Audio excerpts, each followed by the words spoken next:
Okay, so Dominick, after working on people, what kind of changes do you see in their life, like how they express themselves, people that they hang out with, the things they enjoy, that sort of thing? Do you see any changes? Hopefully, yeah. I would say that the more effective I am as a practitioner is consistent with how much I interrupt their life. So, for example, if someone has a relationship with someone has roommates, they have a marriage, they have a work relationship, and it doesn't serve them, or it's dishonoring, or it's abusive, that's consistent with the stage 4 consciousness.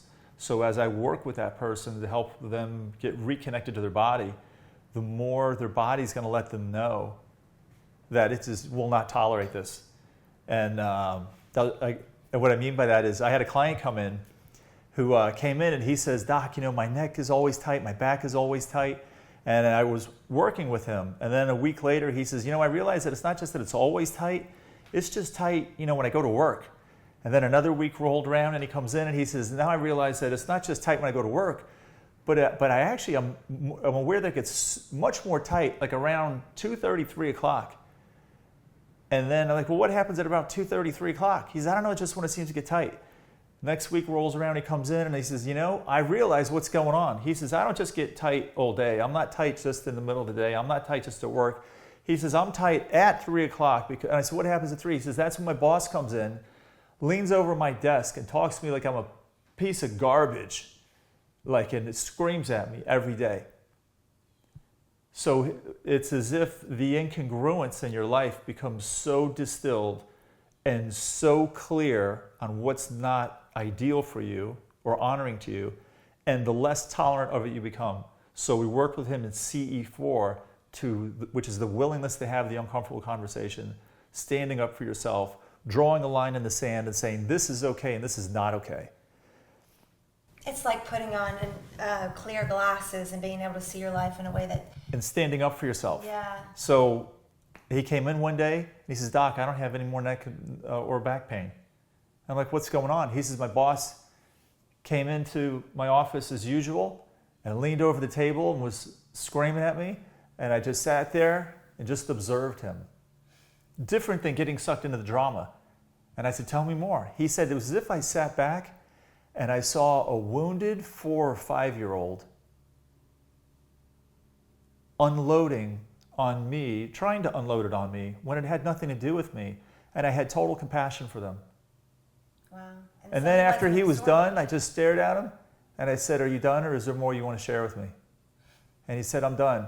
And he says, next time you come in here, you're going to communicate with me in a respectful way or you're going to find out. And this is his boss. So I was obviously interested. So what happened the next time he came in? So I said, so how'd it go? He says, my boss doesn't come in my office anymore.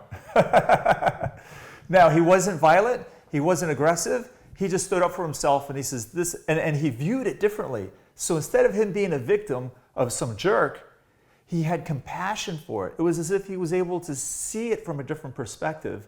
He had compassion for him, but he drew a line in the sand and said, this is not going to happen anymore.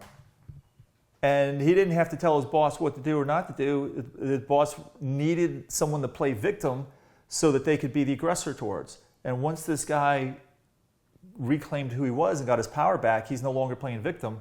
The boss, I'm sure, found somebody else to unload their stuff on. What you tolerate, you invite more of. He basically pulled out of the matrix of his limiting beliefs and became an observer and just was able to survey the situation instead of being in the middle of it and it affecting him and wounding him. And it's such a cool story. Yeah, man. Whatever you tolerate, that's what you invite into your life. And as you want to see your life change, it's you that has to change. And we're here for you. So do the CEs and get the body work so that you're more available. And it's amazing to see how people stand up for themselves and have a better life. Yeah, I know that it has affected my life in that way. My last relationship. Yeah, and I was going to say, Jen, and at the same time that this person stood up for themselves, they modeled and gave an opportunity for his employer of what he could do to work through the stuff.